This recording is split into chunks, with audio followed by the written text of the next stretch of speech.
What is going on, guys? Welcome to J Powell Music. Be sure to like and subscribe on the channel, hit the notification bell so you know when these episodes are coming out. Today is a different episode, more of an educational educational video. So if you're like, I'm not about that, you can you can dip. I won't be offended.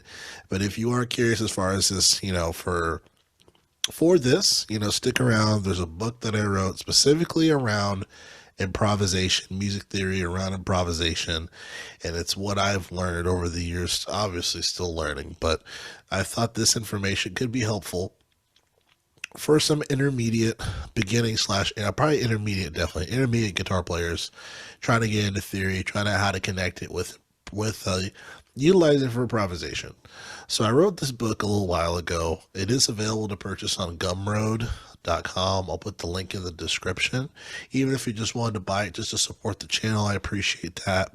Obviously, I'm going to be going over the book on the channel just to kind of, show these musical ideas, market the book, and then obviously love to hear some engagement in the comments. So without further ado, let me go ahead and share my screen.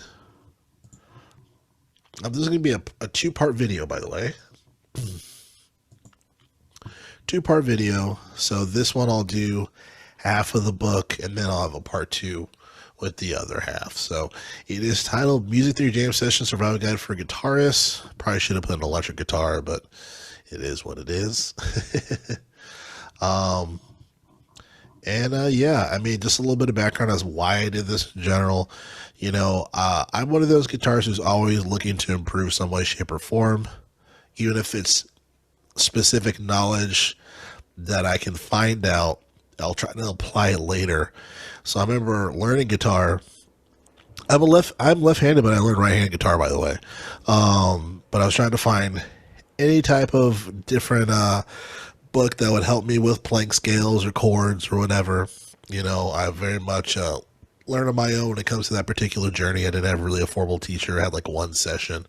But the rest of it was just, me figuring it out with the resources online. So it's not like old school figuring it out, but nevertheless, self-taught.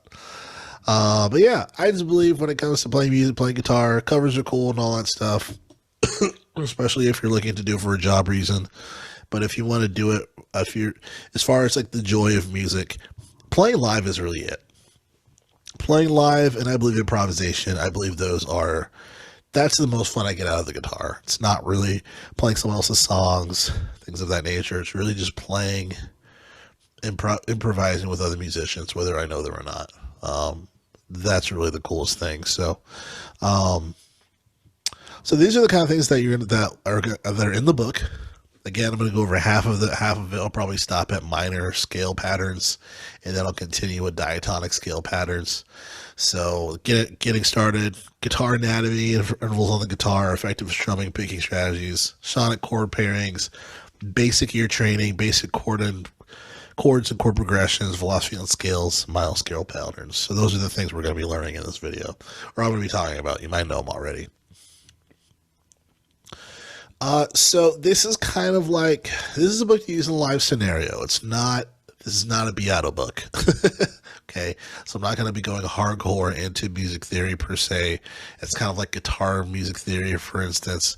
Everything's going to be related to the guitar specifically. So just keep that in mind. It's not going to be like, oh, well, if you go to the piano, like, no, it's mainly built for, guitar players. So, obviously, this is not for early beginners. If you can't pick strum, play basic chords at the end of the guitar, this is not the video to watch. There's a lot of great videos for that. This is not one of them. And then this is not an encyclopedia of a bunch of different chords and million scales to play. While those are neat references, this is not that type of video. And then in-depth music theory, as mentioned, this is guitar music theory. Some of the things coincide, but when it comes to the fretboard, obviously, it's going to be towards guitar. A referencing tool is something that you can actually utilize to apply towards actually playing. Because to me, those are the best type of music books, when you can actually apply it in your actual playing. It's not just, oh, did you know this does this? Yeah, but how do you play that in a solo? if you're not playing it live, then why even learn it? So that's kind of my thing. These are rudimentary things, but I think sometimes as guitarists, intermediate or whatnot, sometimes we learn the wrong way. And when it comes to like certain things that can help when it comes to playing the guitar the most efficient way possible. You know what I mean? So say if you're planning on getting a guitar for, your kid or something, or say, I don't know, it's a little slightly contradictory, but these are things you should have when it comes to getting started with the book. So just having them available to you. So having a guitar, having a tuner, amp, cables, obviously if you're using electric, guitar strap, having your guitar strap on. I remember Tomo Fujita, he mentioned that in one of his videos. 100% agree. Having the right posture when you're playing guitar and learning guitar is absolutely 100% critical, and it definitely impacts your playing. So when you're learning guitar or playing guitar, you should always have your strap on for that correct posture, and it affects how you pick, strum, etc. Obviously, having a guitar pick, having one that is going to fit when it comes to the thickness, what type of pick, just having one that's comfortable for you. Having a seat. So this is interesting, right? Ideally, you want to have a seat that doesn't have arms on it, because the guitar is going to sag slightly past you, right? Past your leg. So I use an office chair, but luckily I can put the arms down so I can use it as I'm playing guitar as well.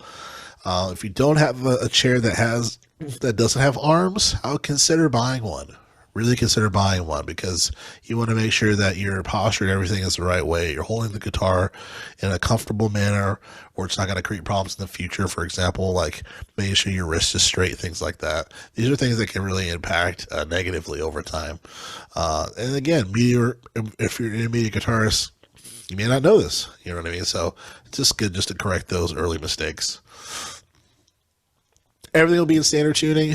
If you change the tuning, the book is gonna be not gonna be. It's not, the book isn't gonna help you.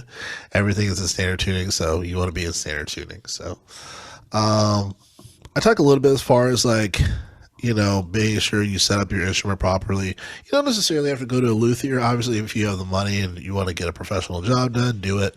But I've been able to kind of get a lot of my guitars done, fixed, put together myself, just from a lot of videos and things like that. There's a lot of good resources online to do that. But if you got a really expensive guitar, you want to professionally set up, you got some gigs, you're playing a couple hundred shows, 50, even 20 to 50 shows, yeah, I would go to a luthier. That would make more sense. Okay, so making sure you're in tune, confirming you're in tune. So that's why I say have a tuner. Make sure you are in tune before you play in general. Obviously, we all know this, right? And this is just showing it as if you're looking at the guitar. 440, that is the frequency for standard tuning. Also, just as a shameless plug, 440 Guitar Podcast is on the J-Powell Network. Check that out. I'm going to be putting up some audio for I interviewed Chris Duarte, which is awesome. So I'll be having that up here soon. Guitar anatomy. I think sometimes we forget just like how our guitar, the design of the guitar, right? When it comes to intermediate guitars, or just when it comes to just playing in general, it's like we kind of learn in this primal way, right? It's like, oh, I just know this sound does this sound does this, I know how to do this, but I don't know theory. A lot of amazing guitar players that just have that instinct, but not necessarily putting two and two together. So I just thought this was interesting to share. The instrument is comprised of 2 octaves, 8 notes apart, vertically and horizontally. Despite playing the strings open without pressing down the fretboard, there's 6 notes organized in each fret. Obviously, you guys know that. Distance wiring lines on the fretboard. Each fret's divided into intervals, right? So, 2 frets is a semitone, 3 is a whole tone, 3 notes at a time. And the guitar is polyphonic. Obviously, you can play get more than one sound out of it. So I'm going to do a piano. It's probably the only piano reference that I make. So continuing guitar anatomy. This is what I just mentioned, literally 2 octaves there, whole tone, semitone, right? Okay, very important. Intervals on the guitar. When it comes to the intervals on the guitar, this is really, if you're not familiar with intervals, or maybe you are, and maybe not just like the technical knowledge around it, intervals will take you a very long way when it comes to improvisation. There is another aspect, obviously, with improvisation, which I'll talk about later in the video or the next video. But knowing your intervals is really important. Very, very important. So on here, I start with the F note. And this is just a standard major scale. Standard major scale. And then the intervals here when it comes to this, whole steps. And these, this is obviously major second, major second, major second, minor second, major second, major second, minor second. As far as for the space of the intervals here. So, yeah. So, and then the rest of the book, you see how the fretboard is flipped, so it'll be as if you're looking at the guitar. You have it on you. Looking at the guitar is how the strings will be. So, knowing your intervals, very important. I don't go super much into detail as far as like breaking down the intervals over the strings. Again, there are other books that do this, such as like the Guitar Grimoire books, the chords and voicing one.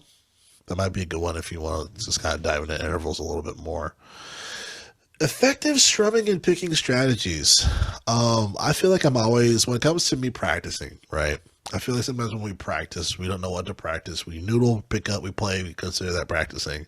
But for formally practicing, I should have included, actually I do include it, practice with a metronome. That is something that I'm guilty of, not playing with a metronome. Have a metronome, use it all the time. You know what I mean? To identify when it comes to playing, strumming, picking, have that metronome, double the time as far as you're playing, adjust the different BPMs, but that is really going to make a difference.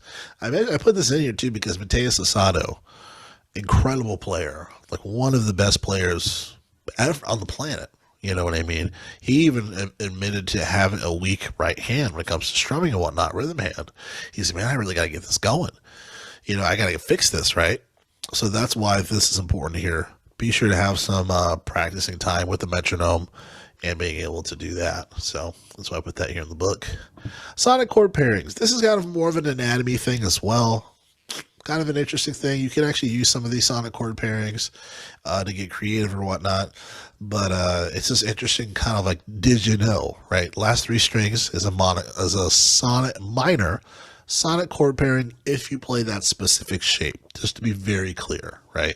This is a very common shape to play on the guitar, so it's a nice thing to kind of identify when it comes to, you can get arpeggio, an easy arpeggio, minor and major, diminished or augmented within these particular chord pairings. Okay, so, from the high E to the G strings, minor chord pairing. If you do a step up with the next set of strings, major, step up, augmented, next step, diminished. So, just very interesting. It is something, again, it's a very common shape that you'll play on the guitar. So it's a nice did you know, and you incorporate some triad stuff as you're playing solos and whatnot. Obviously, there's some different other things of triads, but the sonic chord pairing, as far as that, I find that very interesting, so I included that. Basic ear training. So ear training is interesting, right? There's a lot of formal ways to do ear training. There's some cool apps. Utilize which one to utilize. I feel like these are some of the effective things that I feel like, people should know. It's important to get better at recognizing the following: knowing what key of the song you're in, the tune, the jam session song that's being played. You want to know the key of what you're playing. You want to be able to identify it without having to ask anybody. That's always the most embarrassing thing. Hey, what key are we in? You should know what key you're in, right? So that's the first thing. So yeah, so knowing what key the song, tune or jam session song when you're playing, identifying if the key is a major or minor, same thing. But it's good to know in general. Counting the bars in the song, knowing what to play when, and to not avoid overplaying. So counting your bars is really important too, right? And then, so for example, typically there's 4 beats every bar. 4 4 is a very common thing.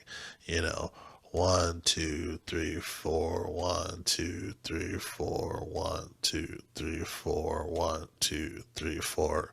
Me hitting my hands together as a bar, doing the 1 2 3 4. Those are the beats within the bar. So that is an example there. Let's see. Your advanced year training will be identifying chord progressions, chord tones. This will improve your improvisation. Absolutely. So the more chords you know, more chords you play, you'll be able to identify what chords are being played. So that is probably the easiest way to identify your ear training. Learn these chords, get used to around these chords, play different shapes of these chords, different inversions, at least the first inversions. And then the more you play, the better your ear will be trained. And again, there's some cool apps to just like identify diginos and all that stuff. And I mentioned that there. Basic chords and chord progressions. So this is an interesting thing. I always find when it comes to playing and improvising, what to play, right? A lot of the time, sometimes people just play one chord because that's all they know how to play. They don't know where else to go to, right? There's always, but it's good to know the chords in a scale, right? So every time there's this ongoing debate, and I'm on the fence. People say, don't play scales. You should play triads. Well, did you know chords are within scales? So I think, yes, you shouldn't play just, you shouldn't play robotically the scale up and down without identifying chord tones. Obviously, that makes no sense. But it doesn't hurt to play the scale. You know what I mean? Especially if you are cognizant of chord tones, cognizant of phrasing. Because a lot of times there's what's called passing tones, getting from one tone to the next when it comes to different chord progressions as well. So using the scale can help with that. And then even chromaticizing within that scale can help too. So I'm always team scale. No one's going to convince me otherwise. If you want to do the triad thing, great. Have a ball. You know what I mean? But do both. Do both. Be cognizant of both. That's my take. And then just popular chord progressions. 2-5-1 for the jazzies, jazz guys. 1-5-1, right? 1-4-5 for blues progressions. And then even like even just kind of playing them throughout. Like you can play say on the 1, do 2-3, then 1 again. 2-3, then 1 again, and then for the next, after the 4 bars, go to 1-4, play on the 4, go back to the 1. But knowing these chords is going to be very important, when it comes to improvisation. It definitely helps, especially if you're leading the improvised song, if you will. If you're doing not a cover, you're just playing, jamming in general. So, and then just for the sake of me sonically saying it, this is a major scale. So major, the second and third chord are minor. The 1, 4, and the 5 are major. The 6th chord is minor, and the 7th chord is diminished, leading up to the tonic. So basic chord and chord progressions continued. So I go to the minor scale, so for a minor scale, a little different. Things are kind of moving around, right? So the minor scale, obviously the 1, the 4, the 5 are minor, and the 2 is diminished. The 3, 6, and the 7 are the ones that are major for minor. And then identifying the whole steps, the half steps, the intervals, right? So identifying that. And I should have included for the intervals like perfect fourth, minor second, and all that stuff. But, knowing those whole step, half steps is going to be your importance there. So, whole step, half step, whole step, whole step, half step, whole step, whole step. Those are the factors within the minor scale. And then there's some minor chord progressions there. You got 6, 3, and 7. Again, 251 for a minor, 145 obviously. And if you have some other cool chord progression ideas, put them into the comments. I would love to see. I would love to see those. So I mentioned this already, guys, but I will say it again. Philosophy on scales. The phrasing is really where your musicality comes through. What I mean by musicality, that means after everything you've learned, after all the scales you know, all the chords you know, all the songs you know, if you take those away and you're just focusing on phrasing, who are you as an artist? Think about that. If you take away all of the things you've learned, as far as mechanically, right? So you're not learning someone else's song.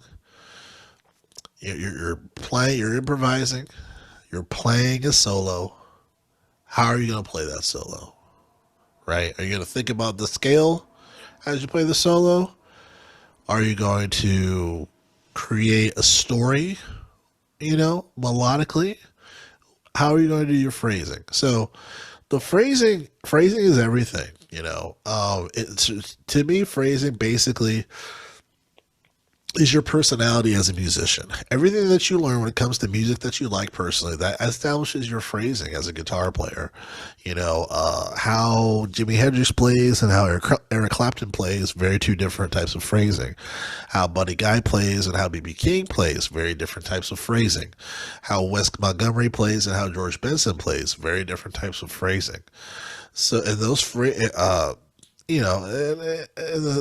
examples can go on forever, but you understand that there's different phrasings, and that creates the personality of the guitarist, and that's really important, right?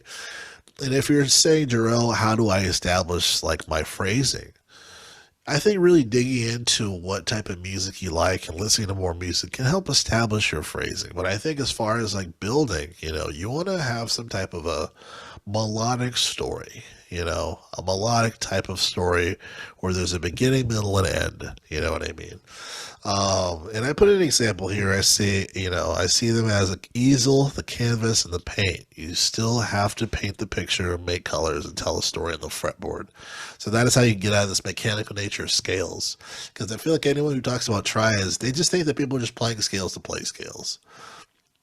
Which some people are, that aren't, they're not, they're still progressing as guitar players. But for those who aren't, yeah, they get this down. You know what I mean? So that is my philosophy on scales. Minor pentatonic scale patterns. I think we're almost done here with the first video. So minor pentatonic scale. The most popular scale of all time besides the major scale. It is through rock music. It's through most of music. Most popular music, I'll say that. It's even in jazz a lot of the times. A lot of the McCoy Tyner. McCoy Tyner uses pentatonic scale quite a bit.